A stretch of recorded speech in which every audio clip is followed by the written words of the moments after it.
Today, we will be going over what Pixel Piece does right, what it does wrong, and why I believe Pixel Piece is what GPO should have been.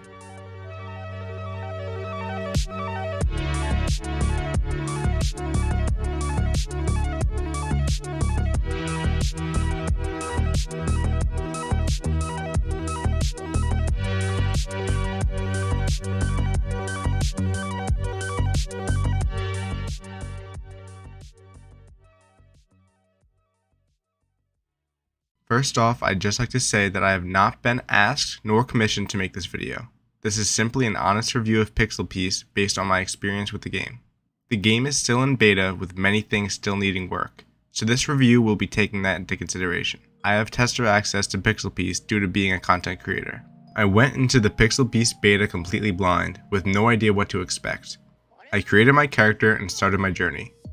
As soon as I loaded in, I was overwhelmed by the amount of detail on the first island. It was designed incredibly well, and I instantly fell in love with the pixel art style of the game. The graphics and shadows look incredible, but there is a convenient low detail mode in case your computer can't handle the graphics quality, as well as a PvP toggle, which is always nice to have. Pixel Piece's UI and effects are very nice, and properly fit the art style of the rest of the game. I began the first quest in order to level up, and in the current build of the game, it's a bandit beater. However, the grinding was fun enough for me to achieve the max level in a single day. The quest can feel a bit monotonous currently, and I hope that they end up doing an overhaul of the game's progression before release. As I continued to do the first quest, I noticed that there is no quest cooldown, which is a very annoying feature that is included in games such as GPO and Project Slayers. This means that you can start a quest immediately after finishing one, which is an amazing quality of life improvement. The game has a great soundtrack, which is always good if you're playing a game for a long time. After buying a sword, a boat, and the log post to the next island, I was impressed by the simple yet effective inventory system that gets the job done without being very confusing. As I went to leave the island and journey to Shellstown, I found that it costs money to spawn and launch your boat from the dock, which I thought to be an interesting feature that I personally think was a great idea. Boats both look great and feel great to drive when compared to other One Piece games. When I equipped the log post for Shellstown, I noticed the marker of the island, which included how far away it was, as well as the level requirement for the island. This is a very good quality of life feature and is something that GPO surprisingly lacks. I dislike GPO's log poses because they don't show you where the island is actually located, they just point in the direction of it, making it difficult to line up your boat and sail in a straight line to your destination.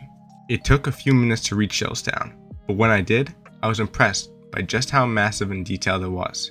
On the island, there's a dancing bird where you can set your spawn.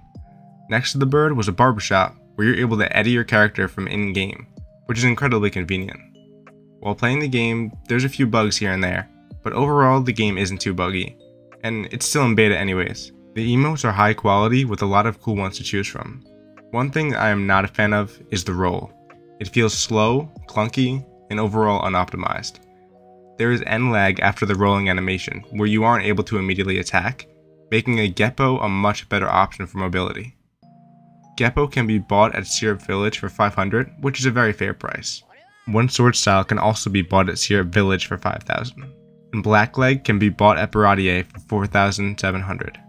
A part where this game is lacking is definitely the AI and combat section. While the combat in the game is pretty good, it is very simple and linear. Currently, all the AI in the game are exactly the same and are very easy to beat. Certain aspects of the game are currently in development, like fruits and hockey, so they aren't available.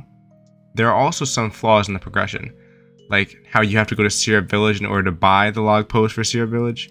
I had to ask Killick for a ride to Syrup Village, since he had a special universal log post that showed all of the islands. When compared to Grand Piece Online, even though Pixel Piece is still in development, it has a lot of quality of life features that GPO is still lacking to this day. The developers of Pixel Piece are putting an incredible amount of dedication, hard work, and care in order to make sure this game feels like a real One Piece experience. A development team with real dedication and care is something that we haven't seen in GPO in a long time. If Pixel Piece's development team stays on this track, it will definitely become the One Piece experience that people were expecting GPO to bring. I've really enjoyed testing out Pixel Piece, and I cannot wait to see what the game has to offer in the future.